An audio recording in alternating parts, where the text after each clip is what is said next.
হুম, গণেশ পূজা কিন্তু শুরু হয়ে গেছে। তিথি নক্ষত্রর এখন আর কোনো কেউ ধার ধারে না, কারণ দুদিন বাকি আছে। তা সত্ত্বেও দেখুন মানুষের কত উন্মাদনা।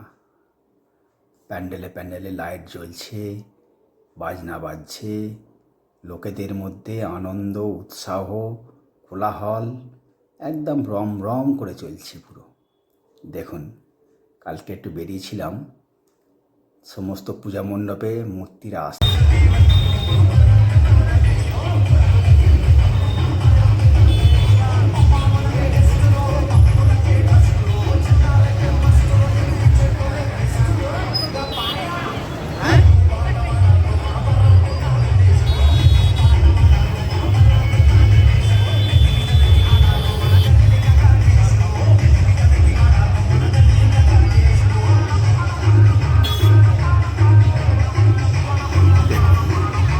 তারপরে উৎসব শুরু হতে দুদিন বাকি, কিন্তু মানুষের ঢল নেমেছে রাস্তায়।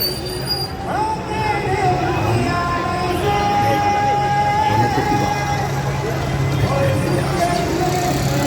রাস্তার ধারে অগণিত ভক্ত তারা আহ্বান জানাবার জন্য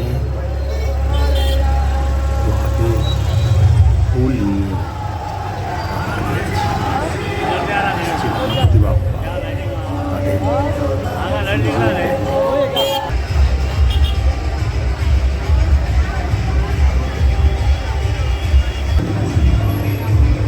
মুহূর্তের অপেক্ষা থাকে। তাদের আরাধ্য ভগবান সেই গণপতি বাপ্পা তার নিজের প্যান্ডেলে এসেছে।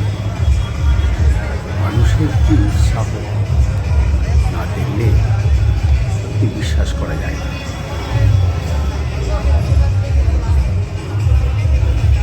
এখনো দুদিন বাকি, তো এই গণপতি উৎসব হায়দ্রাবাদে দুদিন আগে থেকে শুরু হয়ে গেছে।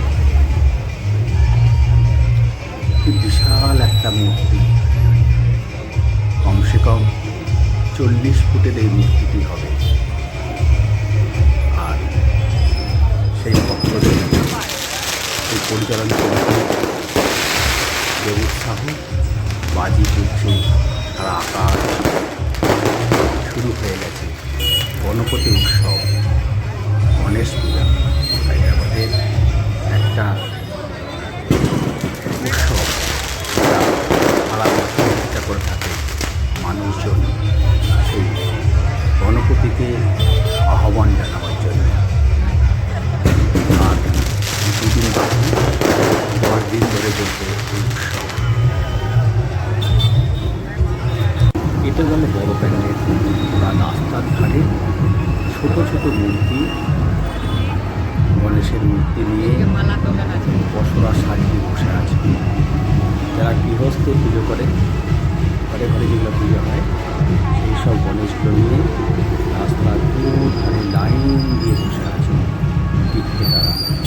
আর তাদেরকে সেই গণেশ ঘরে নিয়ে যাওয়ার জন্য তার লাইন